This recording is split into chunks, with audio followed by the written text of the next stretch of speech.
Hi friends, നമസ്കാരം. നമ്മുടെ ഇഷ്ടവിശേഷങ്ങളായ സ്നേഹക്കൂടിന് ഒരു അടിപൊളി വിശേഷമായിട്ട് വന്നിരിക്കുന്നത്. അപ്പൊ എല്ലാവർക്കും നല്ലൊരു ദിവസം ആശംസിച്ചുകൊണ്ട് തന്നെ നമുക്ക് വിശേഷത്തിലേക്ക് പോകാം. നല്ല അടിപൊളി വിശേഷമാട്ടോ ഇന്നത്തേത്. അപ്പൊ നമ്മൾ തുടങ്ങുമ്പോൾ തന്നെ കാണുന്നത് നമ്മുടെ പല്ലവിനെയാണ്. അപ്പൊ പല്ലവി ഒപ്പിടാനായിട്ട് ഇങ്ങനെ വന്ന് നിൽക്കണം. ഒപ്പിടാൻ വന്ന് നിൽക്കുമ്പോഴത്തേനും എന്താ കുറ്റപത്രം വായിച്ചു നോക്കുന്നില്ലേ എന്നിങ്ങനെ പോലീസുകാർ ചോദിച്ചപ്പം ഇല്ല മേഡം എന്ന് പറഞ്ഞ ഒപ്പിടാനായിട്ട് ഇങ്ങനെ തുടങ്ങുകയാണ്. ഈ സമയത്താണ് നമ്മുടെ പോലീസുകാരൻ വരുന്നത് കേട്ടോ. മേഡം, ബോഡിയുടെ പോസ്റ്റ്മോർട്ടം റിപ്പോർട്ട് ചെയ്തിട്ടുണ്ട്, ഇത് കാണാതായ ഇന്ദ്രിയത്തിൻ്റെതല്ല സർ, അല്ല മേഡം എന്ന് പറഞ്ഞു. അപ്പോഴേക്കും പല്ലവിക്ക് ഭയങ്കര സന്തോഷമായിട്ടോ. മേഡം, പല്ലവി എങ്ങനെയെങ്കിലും രക്ഷിക്കണം, നിരപരാധിയാണ് എന്ന് നന്നായി അറിയാമായിരുന്നു മേഡത്തിന്. അപ്പൊ പുള്ളിക്കാരി ഭയങ്കര സന്തോഷത്തിൽ തന്നെ വേഗം അതെടുത്ത് വായിച്ചു നോക്കിയിട്ടോ. അത് വേറെ ആരുടെയോ ആണ് മേഡം എന്ന് പറഞ്ഞു. അത് മിനിങ്ങാന്ന് രാത്രി ചാടിയ ആരുടെയാണ്, മരണം നടന്നത് ഇന്നലെ രാവിലെയാണ് മേഡം എന്ന് പറഞ്ഞു.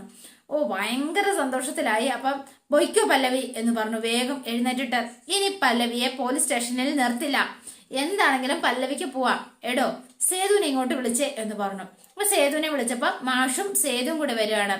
നിങ്ങളെ മേഡം വിളിക്കുന്നു എന്ന് പറഞ്ഞു. അപ്പൊ സേതുവും മാഷൂടെ അകത്തേക്ക് കയറി വന്നിട്ട് എടോ, താൻ ഇനി വിഷമിക്കൊന്നും വേണ്ട കേട്ടോ, നിങ്ങളുടെ കൂട്ടുകാരി ഇപ്പൊ ഒരു കേസിലും പ്രതിയല്ല കേട്ടോ, നിങ്ങൾക്ക് ധൈര്യമായിട്ട് കൂട്ടുകാരിയും കൂട്ടി വീട്ടിലേക്ക് പോവാം, കൊണ്ടുപോയിക്കോ, ഇവളെ എവിടെയാണെന്ന് വെച്ചാ. അപ്പൊ സേതുവിന് ഭയങ്കര സന്തോഷമായി. സേതു ഇങ്ങനെ നോക്കാണ്. ഇനി പല്ലവിയെ തൊടാൻ ഒരു നിയമവും വരില്ല കേട്ടോ. മേഡം, സത്യാണോ എന്ന് ചോദിച്ചോ. എങ്ങനെ നന്ദി പറയണമെന്ന് എനിക്കറിയില്ല. അയ്യോ, നന്ദി ഒന്നും വേണ്ട, സത്യം ജയിച്ചു. തൽക്കാലം അത്ര മാത്രം മനസ്സിലാക്കി വെച്ചാ മതി. താൻ എന്താണെങ്കിലും ഈ തന്റെ കൂട്ടുകാരിയും കൂട്ടിക്കൊണ്ട് ചെല്ല. സന്തോഷായില്ലേ പല്ലവിക്ക്? ഇനി കുളിച്ച് ഭക്ഷണമൊക്കെ കഴിച്ച് നല്ലവണ്ണം ഒന്ന് റെസ്റ്റ് എടുക്ക. അപ്പൊ തന്റെ പ്രശ്നവും ആ മുഖത്തെ ക്ഷീണവും ഒക്കെ ഒന്ന് മാറട്ടെ എന്ന് പല്ലവിയോട് ഇങ്ങനെ പറഞ്ഞു. അപ്പൊ എന്നിട്ട് സേതുവിനോട് നോക്കിയിട്ട് തന്നോടുകൂടിയാ പറഞ്ഞത്. ശരി മേഡം എന്ന് പറഞ്ഞു. സേതു ഭയങ്കര സന്തോഷമായി രണ്ടുപേർക്കൂട്ടോ. പല്ലവി, എന്നാ വാ നമുക്ക് ഇറങ്ങാം എന്ന് പറഞ്ഞു. എന്നാ ശരി മേഡം, താങ്ക് യു എന്ന് പറഞ്ഞ് ഇവര് നന്ദിയൊക്കെ പറഞ്ഞ് പുറത്തേക്ക് ഇറങ്ങാണ്. അപ്പൊ പുറത്തേക്ക് ഇറങ്ങിയപ്പോ മാഷ്, എന്നാ ശരി സേതു, എന്നാ നിങ്ങളെ വിട്ടോ, മോളെ സന്തോഷമായിട്ടിരിക്കട്ടോ, ഒരു പ്രശ്നമില്ല എന്ന് പറഞ്ഞ് ഇവര് രണ്ടുപേരും രണ്ടു വഴിക്ക് പോയി. മാഷ് വീട്ടിലേക്കും പോയി. സേതു പല്ലവിയും കൂട്ടിക്കൊണ്ട് പോരുവാണ്. അപ്പൊ വിശ്വത്തിനെയാ കാണുന്നത്. അപ്പൊ വിശ്വം ഇങ്ങനെ വിഷമിച്ച് നിൽക്കുമ്പോ അടുത്ത് വന്നിട്ട് വിശ്വം, ബോഡി ഉടനെ കൊണ്ടുവരുമെന്നാ പറഞ്ഞത് എന്ന് പറഞ്ഞ് ഇവരിങ്ങനെ. ഈ സമയത്താണ് വിശ്വത്തിന്റെ ഫോണിലേക്ക് ഒരു കോള് വരുന്നത്. ഫോൺ എടുത്തു. ഹലോ, അതെ, ആണോ? ശരി സർ, ആണോ സർ, സന്തോഷമായി സർ എന്ന് പറഞ്ഞു കേട്ടോ. അപ്പൊ ഭയങ്കര സന്തോഷത്തില് വിശ്വം വേഗം തന്നെ ചെന്നിട്ട് അമ്മേ, ഇന്ദ്രേട്ടൻ മരിച്ചിട്ടില്ലമ്മേ എന്ന് പറഞ്ഞു. വേഗം വിശ്വൻ കണ്ടു കിട്ടിയത് മറ്റാരുടെ ബോഡിയാണെന്നാ പറഞ്ഞത്. സത്യമാണോ നീ പറഞ്ഞത്? എന്റെ ഈശ്വര, എന്റെ പ്രാർത്ഥന നീ കേട്ടല്ലോ, എന്റെ മോനെ നീ എനിക്ക് തിരിച്ചു തന്നല്ലോ എന്നൊക്കെ പറഞ്ഞ് ഭയങ്കര സന്തോഷത്തിലായി നമ്മുടെ സേതുലക്ഷ്മി വേഗം തന്നെ എഴുന്നേറ്റു. എന്നിട്ട് അവിടെ വിരിച്ചിരുന്ന പായും ഇലയും എല്ലാം കൂടെ ചുരുട്ടിക്കൂട്ടി തിരിയൊക്കെ കെടുത്തി. എന്നിട്ട് ഇന്ദ്രന്റെ ഫോട്ടോയിൽ മാലയിട്ട് വെച്ചിരുന്നു. മറിക്കട എന്ന് പറഞ്ഞു. മോനെ ഇന്ദ്ര എന്നൊക്കെ പറഞ്ഞ് അതെടുത്തു മോടുക്കുക. ഇനി ഇതിന് ഒന്നും ആവശ്യമില്ല, എന്റെ മോൻ ജീവനോടെ ഉണ്ട്. അല്ലെങ്കിലും അത്ര പെട്ടെന്നൊന്നും ചാവുന്നവനല്ല എന്റെ മോൻ. അവനെ കുളത്തി വീണിട്ടുണ്ടെങ്കിൽ അവനെ നീന്തി കയറാനും അവനറിയാം. അതെ, എല്ലാവരും കേട്ടോ, എന്റെ മോൻ മരിച്ചിട്ടില്ല എന്നാ. അമ്മ കേട്ടോ അമ്മേ, നമ്മുടെ ഇന്ദ്രൻ തിരിച്ചു വരുമെന്ന എന്നൊക്കെ പറഞ്ഞ് വെപ്രാളം പിടിച്ചെന്തോ ഭ്രാന്ത് പിടിച്ച പോലെ സേതുലക്ഷ്മി ഓടി നടക്കുകയാണ്. ഇങ്ങനെ വന്നാല് അവളുടെ അന്ത്യമായിരിക്കും ആ പല്ലവിയുടെ. എന്താമേ ഇത്, ഈ സമയത്ത് ഇങ്ങനെയാണോ പറയേണ്ടത്? പിന്നെ ഞാൻ എങ്ങനെ പറയണോടാ, നീ എന്ന് പറഞ്ഞു. സ്വന്തം മകൻ മരിച്ചു വിശ്വസിച്ച് അവന്റെ മൃതദേഹവും വരാൻ വേണ്ടിയിട്ട് കാത്തിരുന്ന ഒരമ്മയായി ഞാൻ. അപ്പോ അതിന്റെ വേദന എന്താന്ന് എനിക്കറിയുള്ളൂ. കുറെ മണിക്കൂറുകളായിട്ട് ഞാൻ സഹിക്കാം. ആരാ ഇനി അവക്ക് അങ്ങനെ അവസ്ഥ ഉണ്ടാക്കിയത് പറയാൻ? അപ്പോ അവളെ നശിച്ചു കാണാൻ ഞാൻ ആഗ്രഹിക്കും. ഞാൻ എന്താണെങ്കിലും പ്രാർത്ഥിക്കുകയും ചെയ്യും. ഇല്ലെങ്കിൽ പറയട്ടെ, ഇവിടെ കൂടിയിരിക്കുന്നവർ പറയട്ടെ, ശരിയല്ലേ എന്ന് ചോദിച്ചു.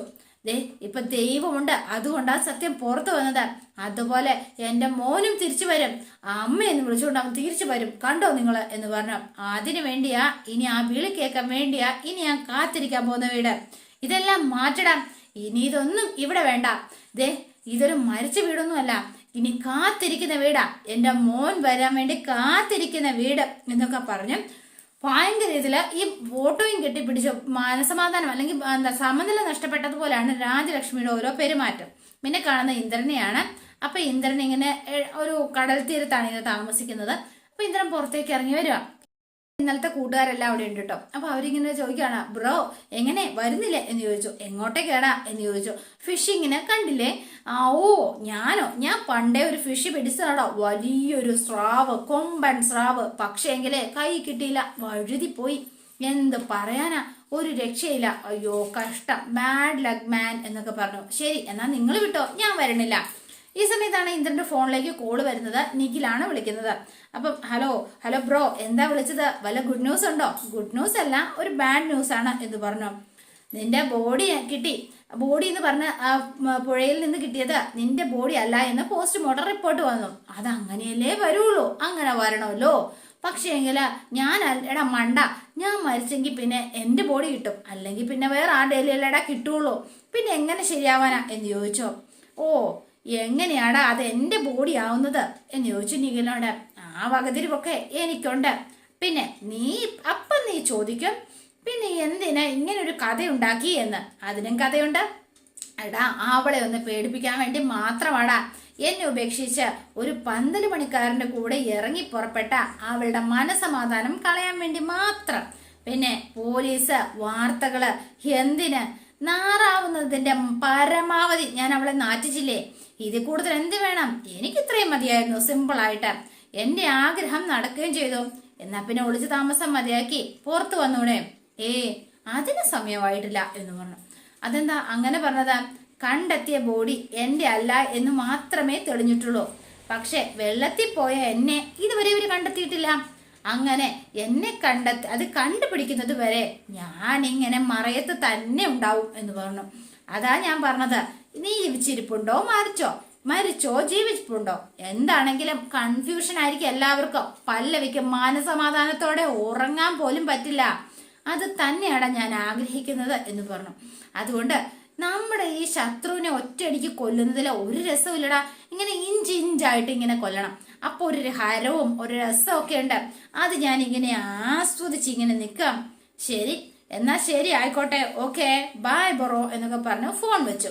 അപ്പൊ പിന്നെ നമ്മൾ കാണുന്നത് നമ്മുടെ ഹരിയും മിത്രനും ഉണ്ണിയും ഒക്കെ താമസിക്കുന്നിടത്തേക്ക് സേതു പല്ലവിയും കൂട്ടിക്കൊണ്ട് അങ്ങോട്ടേക്ക് ചെല്ലുകയാണ് കേട്ടോ. ഭയങ്കര സന്തോഷമായി എല്ലാവർക്കും. ഞങ്ങൾക്ക് അപ്പോഴേ അറപ്പുണ്ടായിരുന്നു പല്ലവി അങ്ങനെയൊന്നും ചെയ്തിട്ടുണ്ടാവില്ല എന്ന്. ഒന്നതിന്റെ പരമാവധി നാറ്റിച്ചു, അല്ലാതെയും അതോടെയും. ഇനിയിപ്പം എന്താണേലും വേറെ പ്രശ്നമൊന്നും ഉണ്ടാവില്ലായിരിക്കും. നിങ്ങൾ നേരെ ഇങ്ങോട്ടാണോ പോകുന്നത്? വീട്ടിലേക്ക് ചെല്ലാനായിട്ട് ഒരു മടി പല്ലവിക്ക് എന്ന് പറഞ്ഞു. അതിന്റെ ആവശ്യം എന്താ? അവിടെ ഉള്ളവരുടെ പ്രതികരണം എന്താവെന്ന് അറിയില്ലല്ലോ. അതിന് നിങ്ങൾ തെറ്റൊന്നും ചെയ്തിട്ടില്ലല്ലോ, അത് നമുക്കറിയാം. പക്ഷെ എല്ലാവരും അങ്ങനെ വിശ്വസിക്കണമെന്നല്ലോ ഹരി. കണ്ട ശരീരം ഇന്ദ്രന്റെ അല്ല എന്ന് ഉറപ്പിച്ചു. പക്ഷെ എന്ന് കരുതി കേസ് അവസാനിച്ചു എന്നൊന്നും അതിനർത്ഥമില്ല എന്ന് പറഞ്ഞു. അതുകൊണ്ട് ഇനി പുഴയിലേക്ക് ചാടിയ ഇന്ദ്രന് എന്ത് സംഭവിച്ചു അതൊരു ചോദ്യചിഹ്നം മാത്രമാണ്. അതറിയുന്നത് വരെ ഭീഷണി മാത്രമാണ്. അതെ, അവനൊന്നും പറ്റിക്കാണില്ല, അവന്റെ പ്ലേ ആയിരിക്കും. അതെ, അത് തന്നെയാ എന്നോട് തോന്നുന്നത്. അപ്പൊ മിത്രം പറയാണ്, ചാടി എന്ന് പറയുന്ന പുഴ ഇച്ചിരി ആഴമുള്ളതാ. മരിച്ചു എന്ന് പറയുന്നതാണോ നിങ്ങള്? ഒരു പോറൽ പോലും അവന് പറ്റിക്കാണില്ല. അവനുണ്ട് ജീവനോടെ തന്നെ. അത് കണ്ടുപിടിക്കല നമ്മുടെ ജോലി. അത് നമ്മളെന്തിനാ സേതുവേട്ടാ കണ്ടുപിടിക്കുന്നത്? പോലീസില്ലേ? പോലീസിനെ മാത്രം ആശ്രയിച്ച അത് അവിടെ ഇരിക്കലേ ഉണ്ടാവുള്ളൂ. അതിപ്പോ നമ്മുടെ ആവശ്യം വന്ന് നമ്മൾ കണ്ടിറങ്ങണം, മനസ്സിലായോ? അത് വേണം. അല്ലാതെ പല്ലവിക്ക് ഈ കേസിൽ നിന്ന് തല ഊരാൻ പറ്റില്ല എന്ന് പറഞ്ഞ ഇവരിങ്ങനെ നിൽക്കുകയാണ്. ഇന്ദ്രൻ എവിടെയെങ്കിലും ഉണ്ടെങ്കിൽ അമ്മയുമായിട്ട് ബന്ധപ്പെടാതിരിക്കില്ല. അതുകൊണ്ട് അമ്മ വഴി ശ്രമിച്ചു നോക്കണം, അപ്പോഴേ ഇതിന്റെ നീക്കങ്ങളൊക്കെ അറിയാൻ പറ്റൂ എന്ന് പറഞ്ഞു. എന്നിട്ട് ഇങ്ങനെ നിൽക്കണം. ശരിയാ, എന്തായാലും പേടിക്കേണ്ട ഘട്ടം തൽക്കാലം കഴിഞ്ഞു എന്ന് പറയാം. ബാക്കി എന്ത് വേണമെന്ന് നമുക്ക് ആലോചിച്ച് തീരുമാനിക്കാം. അപ്പോഴാണ് ഒരു വണ്ടി വന്ന് നിൽക്കുന്നത്. ആ വണ്ടിയിൽ നിന്ന് ഇറങ്ങി വരുന്നതോ അച്ചു ദേ വലത് കാലം വെച്ച് തന്നെയാണ് അകത്തോട്ട് കയറുന്നത് കേട്ടോ. അച്ഛൻ്റെ മനസ്സിൽ എന്തൊക്കെയോ ദുരുദ്ദേശങ്ങളുണ്ട്. അപ്പൊ അച്ചു നേരെ അകത്തേക്ക് കയറി ചെന്നു. എന്റെ ഊഹം തെറ്റിയില്ല, സ്റ്റേഷനിൽ നിന്ന് നേരെ ഇങ്ങോട്ടേക്ക് പോന്നൂല്ലേ? വീട്ടിലേക്ക് വരാനായിട്ട് ഒരു മടി, വേറെ പോവാൻ സ്ഥലമില്ലല്ലോ. അതാ പിന്നെ വീട്ടിലേക്ക് മഴാൻ എന്തിനാ ചേച്ചി മടിക്കുന്നത്? അമ്മ പറഞ്ഞിട്ടാ ഞാൻ ഇങ്ങോട്ട് വന്നത്. ഉടനെ കൂട്ടിക്കൊണ്ട് ചെല്ലാനും പറഞ്ഞു അമ്മ രണ്ടാളെയും. ഞാൻ പറഞ്ഞില്ലേ അപ്പോഴേ, അമ്മ എപ്പോഴും പല്ലവിയുടെ കൂടെ നിൽക്കുമെന്ന്. ഇനിയിപ്പൊ എന്തെങ്കിലും പറ്റിയാലും അമ്മ പല്ലവിയുടെ കൂടെ തന്നെ കാണും. അപ്പൊ പല്ലവിക്കല്ലേ സംശയം? മാധവമേനോന്റെ ഭാര്യ പൂർണിമാമ്മ, അത് നമ്മൾ മറക്കരുതാരും. ചേച്ചി വിഷമിക്കൊന്നും വേണ്ട, അറിഞ്ഞോണ്ട് ഒരു തെറ്റും ചേരില്ലല്ലോ, പിന്നെ എന്താ പ്രശ്നം? അപ്പൊ പല്ലവിയോടൊന്ന് കരയാണ്. അച്ചു, അയ്യോ എന്തിനാ ചേച്ചി കരയുന്നത് എന്ന് ചോദിച്ചു. ഈ സ്നേഹം കണ്ടപ്പോ അറിയാതെ കണ്ണ് നിറഞ്ഞു പോയതാച്ചു. ഇതിനൊക്കെ ഞാൻ എങ്ങനെയാ പ്രത്യുപകാരം ചെയ്യേണ്ടത്? പ്രത്യുപകാരമൊക്കെ ഞങ്ങൾ ചെയ്യിച്ചോളാം. ആദ്യം വീട്ടിലേക്ക് വാ, അല്ലേ സേതുട്ടാ? പിന്നല്ലാണ്ട് വേറെന്ത്? ബാക്കി എല്ലാരും ഇവിടെ നിൽക്കണം. ഹാഹാ, കൊള്ളാലോ. ഞാൻ ആദ്യമായിട്ട് വീട്ടിലേക്ക് വന്നിട്ട് ഒരു ചായ പോലും നിങ്ങൾ എടുത്തില്ല. അപ്പൊ അത് ശരിയായി, ഇവൻ ചായ എടുക്കും എന്ന് പറഞ്ഞു. അതെ ചേച്ചി, ഒരു 5 മിനിറ്റ് ഇപ്പൊ ചായ റെഡിയാക്കി വരാം എന്ന് പറഞ്ഞു. അപ്പൊ വേഗം തന്നെ ഉണ്ണിക്കുട്ടനോട് ചായ ഇടാൻ പറഞ്ഞു. നിന്റെ കൂതറ ചായ വേണ്ട കേട്ടോ. അപ്പൊ ഇവരിങ്ങനെ അങ്ങോട്ടേക്ക് പോയി. അപ്പൊ മിത്രനും ഹരി ഇങ്ങനെ തോണ്ടാണ് കേട്ടോ ഹരീനെ പതുക്കെ. അപ്പൊ അച്ചു അങ്ങനെ നിന്നിട്ട്, അതെ ഈ പുറത്തൊരു ഓട്ടോറിക്ഷ കിടപ്പുണ്ടല്ലോ, അത് ആരുടെ വണ്ടിയാ? അത് നമ്മുടെ കമ്പനി വണ്ടിയോ? അതെപ്പോ എടുത്തു? അത് കുറച്ച് ദിവസമായി. എന്താ? എനിക്ക് അടുത്ത ഒരു തയ്യക്കട വരെ പോണമായിരുന്നു. ആ വണ്ടി ആരെങ്കിലും ഒന്ന് എടുത്തിരുന്നെങ്കിൽ എനിക്കൊന്ന് പോയിട്ട് വരായിരുന്നു. ഓ, അതിപ്പോ ഹരി ഇവിടെ ഉണ്ടല്ലോ. ഡാ ഹരി, നീ അച്ഛനെയും കൂട്ടിക്കൊണ്ട് ഒന്ന് തയ്യക്കട വരെ പോയിട്ട് വാ. ഞാനോ? പിന്നെ ഞാനോ എന്ന് ചോദിച്ചോ. അതെന്താ, ഹരിക്ക് ഡ്രൈവിംഗ് അറിയില്ലേ? അറിയാം, ഇവനല്ലേ ആസ്ഥാന ഡ്രൈവർ, കൊണ്ടു ചെല്ലടാ. എന്താ ഒരു മടി? ഞാൻ കൂടെ ഉള്ളതുകൊണ്ടാണോ? അല്ല, അത് പിന്നെ നീ ഒന്നും പറയണ്ട, ഉണ്ണിക്കൂടെ ചായ ആയിട്ട് വരും. നീ വേഗം മോളെ കൊണ്ടുപോയിട്ട് വേഗം വരാനല്ലേ പറഞ്ഞത്? ശരി, അപ്പൊ ഞങ്ങൾ പോയിട്ട് വരാട്ടാ എന്ന് പറഞ്ഞു അച്ചു വേഗം ഓട്ടോറിക്ഷയിലൊക്കെ കയറി ഹരിയുടെ കൂടെ. അപ്പൊ ഭയങ്കര സന്തോഷത്തിലാട്ടോ ആള് പോണത്. അപ്പൊ അച്ചുവിന് മനസ്സിൽ എന്തൊക്കെയോ ഉണ്ട്. അപ്പൊ ഹരി ഇങ്ങനെ ചെന്നിട്ട് എങ്ങോട്ടാ പോണ്ടേന്ന് പറഞ്ഞില്ല. തയ്യക്കട അല്ല പിന്നെ അത് പിന്നെ എങ്ങോട്ടാ ജീവിതത്തിന് വഴി പോണെന്ന് എനിക്ക് തന്നെ അറിയില്ല. എന്താ പറഞ്ഞത്? അല്ല, തയ്യക്കടയിലെ വഴിയല്ല ചോദിച്ചത്. ഓ മനസ്സിലായി. ഞാൻ ജീവിതത്തിന്റെ വഴി എങ്ങോട്ടാന്ന് അറിയില്ല എന്നാ ഞാൻ വിചാരിച്ചത്. ജീവിതത്തിന്റെ വഴിയെക്കുറിച്ചാണ് ഞാൻ പറഞ്ഞത്. നമ്മുടെ ജീവിതം എങ്ങോട്ട് പോകണമെന്ന് ദൈവം തീരുമാനിച്ചിട്ടുണ്ടല്ലോ, അതുപോലല്ലേ പോവുള്ളൂ. അതുവരെ വഴിയെ നിശ്ചയിച്ചു തന്നിട്ടുണ്ട്. ആ വഴിയെക്കുറിച്ചാണ് ഞാൻ പറഞ്ഞത്. ഇപ്പൊ പോകേണ്ട റൂട്ടൊന്ന് പറഞ്ഞു തന്നാ മതിയായിരുന്നു. എന്താ, എനിക്ക് എവിടെ പോണെങ്കിലും ഹരി കൂട്ടുവരുമോ? ഇപ്പൊ തയ്യക്കടയിൽ പോയാ പോരെ? അല്ല, ഇപ്പൊ അത് മതി. പക്ഷേ നാളെ ഒരിക്കൽ എനിക്കൊരാവശ്യം വന്നാൽ ഹരിയെ വരുമോ എൻ്റെ കൂടെ? അച്ചുവിന്റെ കല്യാണമൊക്കെ നടക്കാൻ പോവല്ലേ അച്ചു? അപ്പൊ പിന്നെ എങ്ങനെയാ എന്ന് ചോദിച്ചോ. അത് കഴിഞ്ഞാല് എവിടെ പോവാനും ഭർത്താവ് ഉണ്ടാവുമല്ലോ കൂടെ. ഓ, ഭർത്താവ് കല്യാണം അത് രണ്ടും അതങ്ങ് മാറ്റിവെക്ക. അല്ലാതെ ഞാൻ ചോദിക്കാതങ്ങ് വിചാരിക്ക. കൂടെ വരുമോ ഹരി?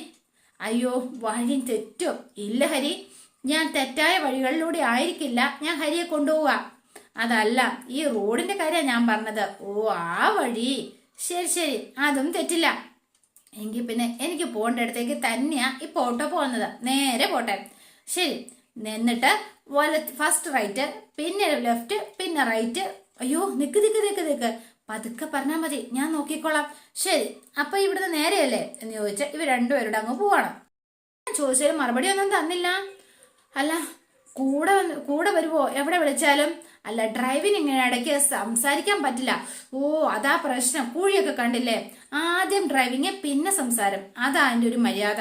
ശരി ശരി, ആയിക്കോട്ടെ എന്ന് പറഞ്ഞ അച്ഛനെയും കൂട്ടിക്കൊണ്ട് ഗരി അങ്ങനെ പോയിക്കൊണ്ടിരിക്കുകയാണ് കേട്ടോ. അവസാനം ഒരു വയലിന്റെ തീരത്തെത്തി. ഇവിടെ എത്തി. ഇവിടെയോ? ഇതെന്താ ഈ കൊച്ചിതെന്തോ കാണിക്കുന്നത്? ഓ എന്നോർത്ത് ഹരി ഇങ്ങോട്ട് വാ എന്ന് പറഞ്ഞു. എന്നോട് എനിക്ക് കുറച്ച് കാര്യങ്ങൾ സീരിയസ് ആയിട്ട് സംസാരിക്കാനുണ്ട് എന്ന് പറഞ്ഞു. അപ്പൊ ഹരിയും കൂട്ടിക്കൊണ്ട് അങ്ങോട്ടേക്ക് പോവാണ്. അപ്പൊ ഹരി ഇങ്ങനെ നോക്കുവാണ്, ചയ്യക്കടയൊന്നും ഇല്ലല്ലോ, എന്താ സംഭവം എന്നാ. ഒരാള് സത്യപേരില് എത്ര പേരാണെന്ന് അറിയോ? ഒരാള്, അത് പിന്നെ ഞാന് എത്ര പേരാ? അതോ 3 പേരാണ് ഒരാള്. 1 നമുക്ക് മാത്രം അറിയുന്ന ഒരാള്, 2 പിന്നെ മറ്റുള്ളവരുടെ മുന്നില് നമ്മളെ പ്രദർശിപ്പിക്കുന്ന ഒരാള്, 3 പിന്നെ എന്നറിയോ മറ്റൊരാളെ മനസ്സിലാക്കുന്ന ഒരാള്. ഈ 3 പേരുടെ പലപ്പോഴും 3 ആയിരിക്കും. ഈ 3 പേര് ഒന്നാവുന്നത് എപ്പോഴാണോ അപ്പോഴായിരിക്കും മഹാത്മാക്കളെ ജനിക്കുക. മനസ്സിലായോ? ഗാന്ധിയെയും ബുദ്ധനെയൊക്കെ പോലെ. ഇതൊക്കെ ഇപ്പൊ എന്തിനാ എന്നോട് പറയണത്? എനിക്ക് മനസ്സിലായില്ല. ഹരിയോടല്ലാതെ പിന്നെ ഞാൻ ആരോടാ വേറെ ഇതൊക്കെ പറയേണ്ടത് എന്ന് ചോദിച്ചു. ഹരി, ഞാൻ എവിടെ വിളിച്ചാലും കൂടെ വരുമോന്ന് ചോദിച്ചപ്പോ മറുപടി ഒന്നും പറഞ്ഞില്ല. ഒഴിഞ്ഞു മാറിയിൽ. ഹരി ഒന്നും ഇല്ലെങ്കിലും ഒഴിഞ്ഞു മാറുന്നത് ആണുങ്ങൾക്ക് ചേർന്ന പണിയാണോ? ഹരി ഒരാണല്ലേ, തന്റെ അടുത്തോടു കൂടി തന്നെ മറുപടി പറയണ്ടേ? അച്ചു, നീ എന്തീ സംസാരിക്കുന്നത് എന്ന് ചോദിച്ചോ. സേതുവേട്ടന്റെ പെങ്ങളാവുമ്പോ സേതുവേട്ടന് ഞാൻ പെങ്ങളാ, ശ്രീഹരിക്ക് ഞാൻ അങ്ങനെ അല്ലല്ലോ. ആണോ? അല്ല, അത് പിന്നെ സേതുവേട്ടന്റെ പെങ്ങള് എന്റെയും പെങ്ങളല്ലേ.